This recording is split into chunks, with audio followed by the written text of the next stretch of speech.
Alexa, fais-moi un thé. Est-ce qu'on n'est pas allé trop loin avec les objets connectés? On a dépensé plus de 4000 € de matos pour répondre à cette question. Gourde connectée, Rubik's Cube électronique, d'autres trucs qu'on peut pas trop vous montrer tout de suite. Et on va voir ce que ça vaut vraiment.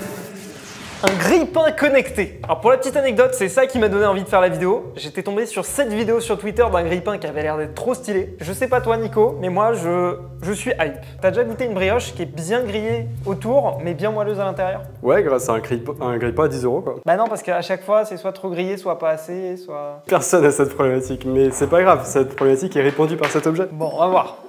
Waouh. Donc tu peux choisir quel type de pain tu veux. Donc ça c'est du pain, ça doit être genre bagel, gaufre, pastry c'est quoi? C'est pâtisserie, English muffin. Ah mais c'est incroyable, franchement on n'arrête plus la technologie hein. Ah d'accord, en fait si t'as un pain qui est déjà congelé, tu peux le décongeler et ensuite le griller parfaitement comme tu veux. Et tu peux réchauffer un pain. Non c'est trop bien. Mais mec, tu viens juste de décrire avec des images ce que tu peux faire avec un grille-pain classique. On va mettre un premier pain d'un côté, un deuxième pain de l'autre. Ah d'accord, en fait c'est en fonction de ce que tu fais griller, il va activer ou désactiver certains côtés. Mais du coup c'est nul, je peux pas choisir customiser. Après ouais, ça m'étonne pas, hein. Tout le monde s'en fout de cette feature. Mais non, 2 minutes 05 de cuisson, pas une seconde de plus. Et je peux même jeter un petit coup d'œil, regarde. Pas assez cuit. Mec là, j'ai l'impression d'être dans une Mercedes de luxe, tu vois. Genre tu sais, où il y a les petits écrans qui sortent des sièges et tout. Allez, hop. Essaye de le sortir là avec le couvercle.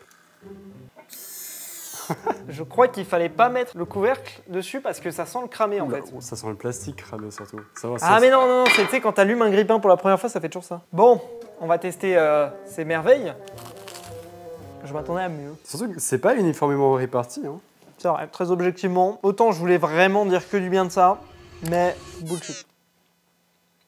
Un casque d'astronaute connecté. C'est faux, c'est une litière pour chat. C'est 500 balles la litière connectée et c'est censé vous permettre de ne plus jamais avoir à ramasser les crottes de votre chat. Bon, en gros le concept c'est que cette boule là tourne, dedans on met la litière et normalement c'est censé filtrer entre le caca et le reste des trucs. Par exemple il te dit le nombre de fois où il va aux chiottes. Tout le monde s'en fout. Non, en vrai c'est trop intéressant, ça se trouve tu vois, si tu vois qu'il y a une variation dans le nombre de fois où il va aux toilettes, c'est qu'il a un problème. Ce truc-là, c'est un capteur à chat. Quand le chat rentre, la machine le sait. Quand le chat ressort, la machine le sait aussi. Et au bout genre de 5 minutes, ça fait le nettoyage automatique. Bon, vu que je suis curieux de savoir comment ça fonctionne, ce qu'on va faire, c'est qu'on va mettre la GoPro à l'intérieur de la litière comme si c'était un caca. Et là, de toute façon, vu que je viens de mettre ma main, il devrait déclencher potentiellement...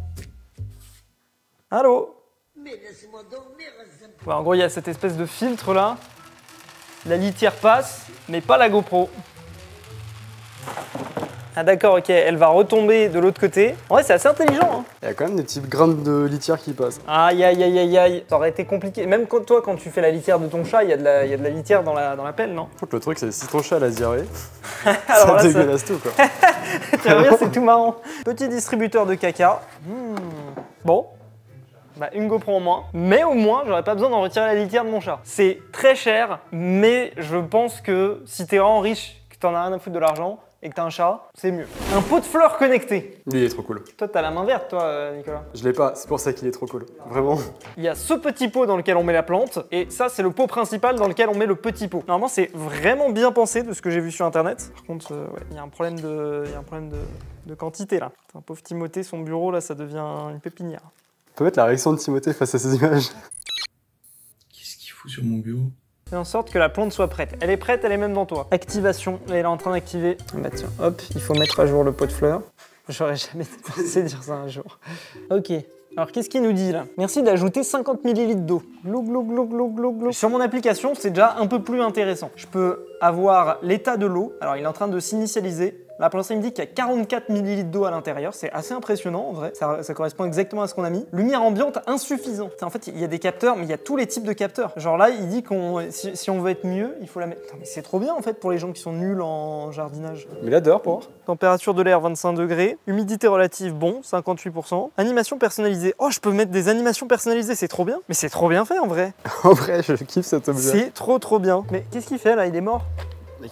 Il ferme les yeux. Ouais, c'est pas bullshit. C'est pas bullshit. C'est utile. Et paradoxalement, c'est l'objet le moins cher qu'on a fait dans la vidéo pour l'instant. Je vous laisse réfléchir à propos de ça. Ce truc-là, c'est une baguette magique connectée. Bon, en gros, c'est censé permettre de connaître la température de cuisson de votre viande. Est-ce que toi, t'aimes bien, toi, t'es plus un mec saignant, à point? Mec, je suis léger, un mec chiant, je mange 100. 100? Genre vraiment, sans rouge. Donc t'as... Pas de palais. Ok, bon, la première étape, c'est de choisir ce qu'on va cuisiner. Collier d'agneau. Alors, bleu, saignant ou à point? On va faire un petit saignant. Ensuite, il faut mettre la sonde à l'intérieur de la viande. Ça ressemble à rien, là, ton truc. Démarrer. Bon, en gros, ça, c'est la température qui est à l'intérieur de la viande. Ça, c'est la température qu'on doit atteindre pour avoir la cuisson qu'on veut. Et ça, c'est la température de la pièce. En vrai, ça peut être pratique, hein. Bon, depuis tout à l'heure, il y a le téléphone qui vibre vénère. Et en fait, c'est parce qu'il me dit 5 minutes avant la fin de la cuisson. Là, la température interne, on est à 42. La cible, on est à 54. 3 minutes restantes. Et tu vas pas retourner la viande? Ah, il faut retourner. Après, ça a l'air d'être saignant, mine de rien. Alors là, l'application nous dit de retirer la chaleur. On va éteindre ça. On a l'air bel et bien d'être sur du saignant, en tout cas. Ça, c'est géré. Ça a coûté combien, ça? C'est pas déconnant, en vrai. Genre, si t'aimes bien la viande ou le poisson, les trucs comme ça, et que tu galères à les faire cuire, moi, je sais qu'à chaque fois, le poisson, je le fais trop cuire. Oh, fun fact, je crois que c'est utilisé par des restaurants aussi. Donc t'as les versions professionnelles du truc. Ah ouais. Genre, c'est vraiment utile quand tu fais des grosses viandes, tu sais, où il faut 1 heure de cuisson. Moi, je dirais pas bullshit. Ouais, pas bouger, en vrai, c'est utile. Un doigt connecté. En gros, le concept est relativement simple. Vous mettez ça sur un bouton, par exemple pour le contrôler à distance. Vous appuyez dessus, hop, ça allume la lumière. Je vais te proposer un truc. Viens voir, Nico. Là, si tu regardes un petit peu à l'intérieur de mon bureau, là, il y a Adam qui est en train de faire un call. Tu séquestres des gens dans ton bureau, quoi. Non, c'est bon, c'est juste pour pas qu'il nous embête. Ce que je vais faire, faut pas qu'il me voie. En fait, j'ai juste peur que l'ordi d'en face soit aussi connecté à la multiprise. Martin, hein, ça va? C'est un problème. Martin, ça te gêne si le PC il s'éteint? Je sais. T'as sauvegardé? Je vais faire un test. Ah ouais, mais il va cramer direct. Ah non, ça va, ton PC il est pas sur la même multiprise, c'est bon. J'ai collé le truc sur sa prise. Je vais juste mettre le câble là pour que ça appuie. C'est le truc le plus schlag du monde. Mais ça devrait marcher. Qu'est-ce que vous faites sur mon bureau? Je vais me mettre à mon bureau en toute innocence. Il y a un bruit de souris sur mon bureau. Mais en fait, c'est de la merde, ça marche pas avec les prises. C'est censé faire quoi? Ça fait. multiprise. Mais c'est quoi? Attends, j'ai rien fait. Oh merde. Oh, ça aurait été la merde. Ça, c'est une fourchette connectée. C'est censé vous dire quand vous mangez trop vite pour faciliter la digestion, tout ça, et peut-être pour les gens qui ont des problèmes d'estomac. Ce qui est mon cas. C'est-à-dire que dès que j'ai un repas, je suis obligé de le manger à toute vitesse. Je mange plus vite que tout le monde. Donc, est-ce que cette fourchette pourrait pas m'aider? Bon, alors la fourchette, normalement, elle est censée détecter quand je mange. Donc, on va, hop, manger un morceau. Et là, j'ai une LED qui s'allume. Et je suis censé manger uniquement quand la LED s'est éteinte. C'est bon. Bon, je vais faire l'expérience de voir ce qui se passe si je mange très vite. Elle vibre. T'as qui se fait gronder par une fourchette. Contrairement à ce qu'on peut penser, je vais la mettre en pas bullshit. Tu dis ça, mais ça se voit, elle va finir dans un placard, tu vas pas l'utiliser. Non mais c'est juste chiant parce qu'il faut la recharger. Ça j'avoue, je vais un peu give up, mais à part ça c'est stylé. Là on est sur une superbe brosse à dents connectée. J'ai pas dit brosse à dents électrique, j'ai dit brosse à dents connectée. La preuve, regarde, il y a le petit symbole Bluetooth. Bon, comme d'hab, j'ai une application, je me suis connecté à la brosse à dents. Alors j'ai plusieurs options, j'ai un calendrier de brossage, je pense qu'il sait quand je me suis brossé les dents. Mais la spécificité, c'est que normalement il est censé savoir où la brosse à dents se trouve dans ma bouche pour me donner des conseils sur comment est-ce que je dois me laver les dents. Mais on va juger l'efficacité de la brosse à dents avec du colorant bleu. Il n'y a rien qui va dans cette vidéo. C'est bon là? Là, c'est pas mal, ouais. C'est parti! Mais c'est éclaté. Moi je pensais que genre il allait vraiment me dire oui, allez un tout petit peu plus à gauche, machin. Non, en fait c'est juste des gros groupes de dents. C'est nul.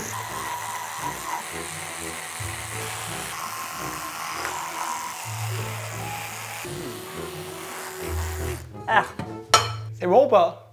En vrai, il y a que tes lèvres qui sont bleues. Alors le petit truc drôle, c'est que ça te donne quand même une analyse de ton brossage de dents. 99 de score de brossage. Il te donne la durée, la couverture, la pression. Il y a un truc multijoueur, genre pour affronter tes potes au brossage. Oh, ça serait trop bien. Non mais j'ai des médailles. C'est pas incroyable, mais on va dire si vous avez la flemme de vous laver les dents, peut-être ça peut gamifier l'expérience, je sais pas. Bullshit. Bullshit. Une gourde connectée. Alors, je pense que la gourde connectée, c'est genre l'exemple du truc connecté qui va trop loin. Enfin, je sais pas, j'ai déjà vu plein de gens dire « Oui, c'est quoi la suite d'une gourde connectée ?» Bon, en gros, ce que fait l'application, c'est que c'est censé vous dire exactement combien est-ce que vous avez bu dans la journée et c'est censé vous rappeler de boire. Bon, alors là, on a déjà fait le test. Vous voyez qu'on a bu tout pile 1 litre et si je rebois... Et voilà, 1100 tout pile en plus. En vrai, c'est vraiment classe. Je pense que pour tous les gens qui ont du mal à boire suffisamment d'eau, c'est vraiment pas mal. Sachant que j'ai moyen de configurer pour faire en sorte que la bouteille me rappelle de boire régulièrement. Là, c'est vraiment la définition d'être assisté par par un ordi. Voilà ce qui se passe quand il me rappelle de boire. Ouais, c'est discret, genre ça t'interrompt pas trop. Bon, en vrai, le seul problème que je vois avec ça, c'est que c'est le genre de truc, moi je me connais, je sais que jamais je la rechargerai. Faut être organisé quoi. Mais le problème, c'est quelqu'un d'organisé, il boit. Je sais pas, en vrai, je pense que c'est dédié à des personnes spécifiquement qui ont besoin de ça, tu vois. Non, mais j'aime bien la statistique de pouvoir se traquer combien on boit. Je pense que, certes, la bouteille est chère, mais j'ai envie de dire, pas bullshit. Une tasse connectée. Alors, mis à part le fait que ça coûte 120 balles, vraiment, c'est hors de prix pour une tasse, c'est pas possible. C'est censé garder mes boissons au chaud. Et Wen, je crois comprendre que t'as souvent ce problème avec le café. Moi, je bois tout le temps froid parce que je l'oublie, mais... Je te donne cette tasse. 120 balles. Ah ouais 120 balles, Putain, allez, trop cool. allez, tu me les rembourseras. Allez, tiens, profite bien de ton café. C'est trop stylé, ça me donne la température. À ton avis, un café, il sort à combien? 50 degrés. Là, pour l'instant, il y a marqué 57,5, ça monte encore, 58. Ouais, on est aux alentours de 65 degrés. Ce que je vais faire, c'est que je vais actionner le chauffage. Je vais lui dire que je veux chauffer... Putain, mais what? Je peux pas chauffer en dessous de 50 degrés? Putain, mais c'est quoi le maximum? Je peux aller jusqu'à 62,5. Ah, c'est vraiment, tu gardes chaud, mais tu vas pas bouillir le truc, quoi. Bon, bah écoute, on va mettre ça dehors. Franchement, ça me fait peur dehors. Tout le monde, ça fout le feu, je sais pas, ça chauffe, quoi. Bon, bah rendez-vous dans 1 heure. Bon, là, ça va faire une petite quarantaine de minutes que la tasse est dehors. Toujours 62,5. Alors, soit les capteurs déconnent, soit c'est vraiment banger comme produit. Là on ouvre et il y a le feu. C'est pour ça qu'il y a 62 Tu vois les voisins degrés. qui nous attendent devant la porte. C'est chaud? Ouais, en tout cas, c'est chaud. Il y a plus de café, là. C'est vrai qu'il y a moins de café que ce qu'on a mis initialement. T'en avais mis beaucoup? Non, j'ai fait un expresso, mais ça me paraît pas beaucoup quand même. Voilà, c'est le prix à payer si tu veux garder ton café chaud pendant 40 minutes. Après, on l'a mis dehors, on a forcé. En tout cas, il est vraiment bien chaud. C'est banger ça. Bullshit ou pas bullshit? Bullshit.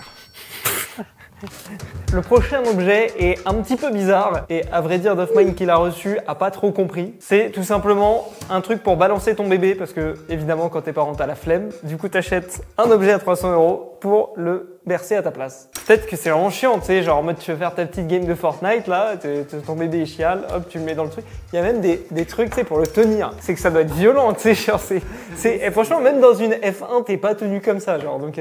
Bon là encore il y a une application, sélectionnez votre balancelle. Je savais pas que ça avait ce nom. Alors balancement arrêté. Alors je peux mettre un minuteur. Je crois que ça peut prêter. Ah si j'ai différentes puissances. Allez let's go. Donc ça c'est le truc de base tu vois. Alors on n'est pas sur une puissance vénère. Hein. C'est quoi je vais mettre à 5. Ah d'accord ok ça change pas la puissance du balancement, ça change juste la vitesse. Et j'ai plusieurs modes de balancement. Par exemple j'ai le rond. Je suis mec, on dirait que tu fais une sponsor nulle. Genre je sais pas ça me tue. On dirait, je sais pas, c'est le youtubeur, il accepte toutes les sponsors qui passent. Et là, il se retrouve avec ça, quoi. Attends, je peux même mettre de la musique. Genre, si ton bébé, il veut de la musique, POV, j'ai un enfant avec des parents beaucoup trop riches. Voici une bouilloire connectée. Alors, ça paraît stupide, dit comme ça, mais ça peut avoir son petit intérêt. Genre, tu sais, tu te lèves le matin, tu la programmes pour qu'elle te fasse chauffer l'eau, tu te lèves, l'eau est déjà prête, c'est incroyable. Alors, en théorie, juste, tu la mets sur son socle, genre, c'est une bouilloire normale, quoi. Et visiblement, c'est compatible avec Alexa. Pourquoi c'est pas compatible avec Siri ou avec Google Home? Hein, je veux savoir. Qu'est-ce que t'as fait encore, Jeff Bezos? T'as lâché un chèque à qui, là? Bon, alors là, je suis connecté à la bouilloire. Si je veux, je peux l'allumer à distance. Là, normalement, elle est allumée. C'est quoi le maximum? 100 degrés. J'avoue que je suis moi-même un petit peu déçu. J'aurais bien aimé qu'on puisse monter à 1000-1500 degrés, histoire de pouvoir s'en servir comme une forge. Forge connectée, c'est incroyable ça. Baisse. Alexa, fais-moi un thé. D'accord. Voici bruit de paix. Attends, t'as entendu?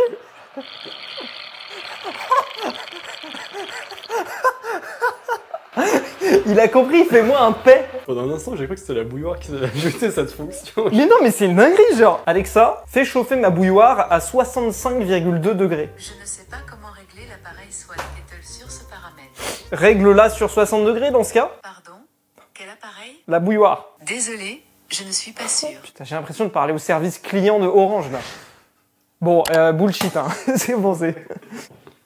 La Love Box. Bon, en gros, le concept de cet objet, c'est que par exemple, voilà, vous partez je sais pas où, vous laissez votre moitié à la maison, et ben vous pouvez lui laisser une Love Box. Et en gros, dans cette Love Box, il y a un écran sur lequel vous pouvez afficher n'importe quel message. Et quand il y a un message qui vient d'arriver, le cœur il est censé bouger comme ça. Je pense qu'une démonstration vaut mieux que 1000 mots. Petite mise en situation, la Love Box est sur mon bureau. Voilà, je la mets genre un endroit qui est visible. Et normalement, je peux envoyer un message. Par exemple, pupu. Ça, c'est vraiment la Love Box dans tout son intérêt. Je peux cliquer sur envoyer. Ça devrait passer par les serveurs l'intérieur de Lovebox et il devrait se passer quelque chose. Oh! Ah ouais, c'est sympa. Le concept est sympatoche et si tu ouvres, ça affiche tu pues de la part de Nicolas. Vraiment, c'est génial.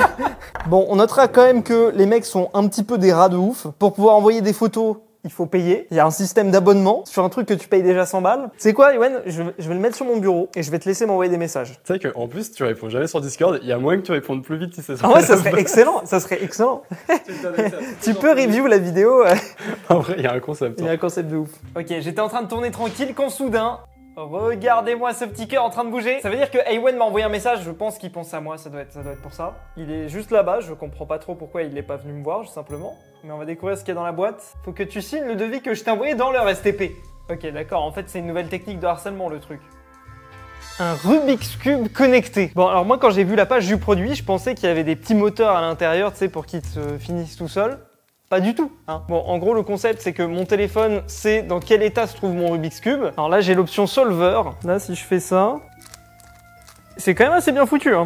80 balles, je crois. Et j'ai terminé. Voilà, on peut dire que je suis un professionnel. J'ai été un petit peu médisant, puisque en plus de pouvoir résoudre le Rubik's Cube avec l'aide du logiciel, ce qui sert pas à grand chose, à part si vous avez fait bugger votre Rubik's Cube et que vous n'avez pas à le finir, il y a des cours, la Rubik's Academy. Bon, Ewan, quel est ton avis sur ce Rubik's Cube à 80 €? En vrai, je le trouve très fun, mais apprends sur YouTube, j'en apprends pas avec ça, quoi. Bon, du coup, verdict, Ewan, bullshit ou pas bullshit? En vrai, c'est pas bullshit. J'aime bien. Bon, moi j'ai plus d'argent. Merci le capitalisme. Si la vidéo vous a plu, vous connaissez la chanson, le pouce bleu, l'abonnement, le berceau connecté. Salut tout le monde, c'était Fuse, à la prochaine. À plus.